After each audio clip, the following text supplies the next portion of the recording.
Құрметті отандастар, дәл қазір Отандастар қоры ұйымының президенті Абзал Сапарбекұлы жас қазақ жазғы лагерінің қатысушыларымен кездесіп жатыр.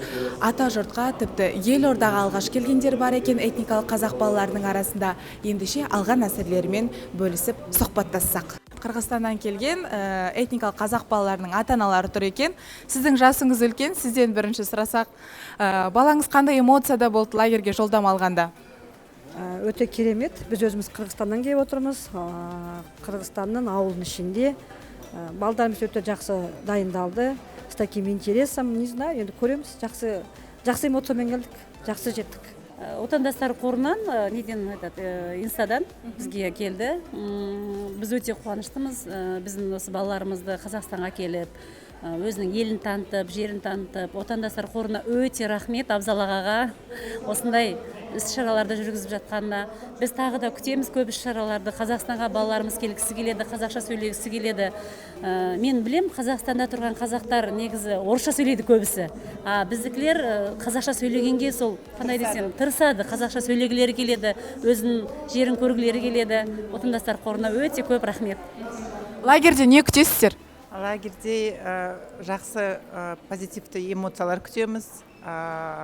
Сол тілін ұмытпау үшін, тілін балдарменен араласып, сол тілінмен қазақ тілінде сөйлегенге біз не қыламыз да, күтеміз да сол балаларымыздан. Ең негізгісі сол эмоция. Отандастар қорына рахмет. Үстіп қарсы алғаныңызға, осындай эмоция бізге бергеніңізге керемет рахмет, үлкен рахмет. Сәлеметсіздер ма? Біз Қырғызстан Бішкектен келіп отырмыз. Алып келгеніміз 10 бала. 10 баламыздың бәрі осы дарынды деп ойлаймын. Бізде Самаратова Сайора деген қызымыз осы сурет жобасынан жібергенде бірінші местан алып, сол қызға бізге жолдама берген.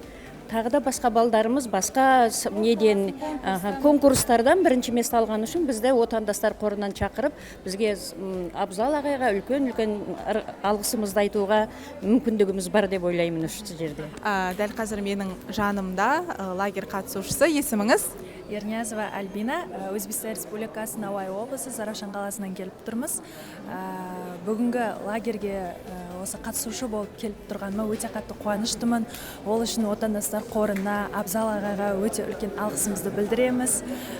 Осындай көптеген іс-шаралар, лагерлер дамый берсін, көбейе берсін. Ата жұртқа рахмет айтамыз. Лагерде не күтесің?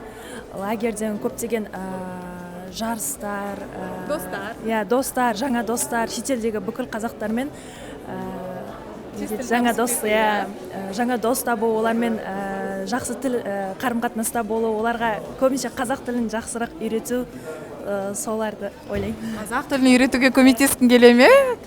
Қазірдің өзінде танысып көрдік. Нағыз қазақ адамдар көбінше қазақ тілін өте жақсы білмейді. Өте бір өкінішті жағдай, сол үшін қазақ тілін үйренуге өз септігімді тигізім келеді. Есімің, қайдан келдің? Сәлем, менің есімім Пуя, Ираннан келдім. Ираннан келдің, е? Қазақ тілін жақсы білесің бе? Алғашқы сұрақ. Орташа білем. Лагерден үйреніп кетуге тілектеспін. Иә. Лагерде не күтесің? Лагерде әлемнің түкпір-түкпірінен келген қазақ балалармен танысып, қазақ тілінде сөйлеп, қазақ тілін дамытып, және жақсы сәттерді өткіземін деп үміттенемін.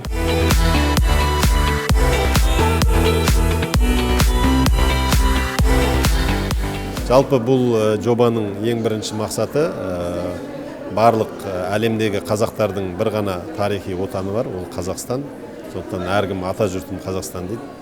Сол Қазақстанның шетелдегі этникалық қазақтарға, оның ішінде олардың балаларына Қазақстан мемлекетінің қамқорлығын көрсету. Яғни олармен рухани байланыстарды дамыту. Сондықтан жастарымызды осы үшінші рет өткізіліп жатқан дәстүрлі жазғы лагерге шақырдық. Өткен жылы жазғы лагерге 80 бала қатысқан болса, биылғы жазғы лагерге мынау картада көріп отқандай осы елдерден 180 бала қатысып отыр.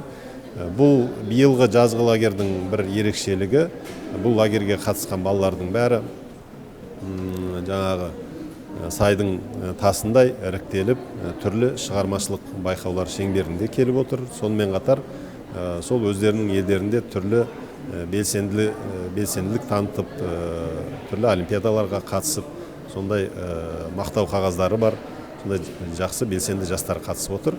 12 мен 17 жастың аралығында.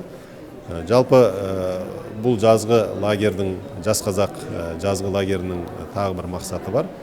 Осында келген жастардың келешекте өздерінің тарихи отаны Қазақстанда келіп, жоғары оқу орындарында білім алуы.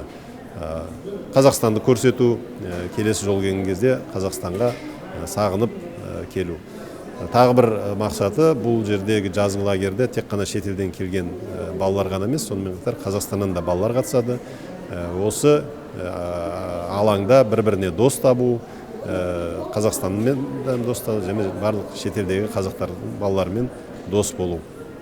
Биылғы жалпы бұл жазғы лагердің тағы бір ерекшелігі, бұл ұлттық нақышта өтетін жазғы лагер. Жазғы лагердегі курстардың бәрі өзіміздің ұлттық құндылықтарымызды үйрету сабақтар өтеді. Бастапқыда ана тілінен бастап қазақ тарихы, домбыра, тоғызқұмалақ, киіз тігу, атқа міну, садақ ату сияқты және қазіргі заманауи жастардың қызығушылық тудыратын дағдыларға да үйрету дәрістері оқытылады. Жалпы 2 аптаға созылады. Сондықтан биылғы жазғы лагер өткен жылғыдан да ерекше өтеді деп сенімдеміз.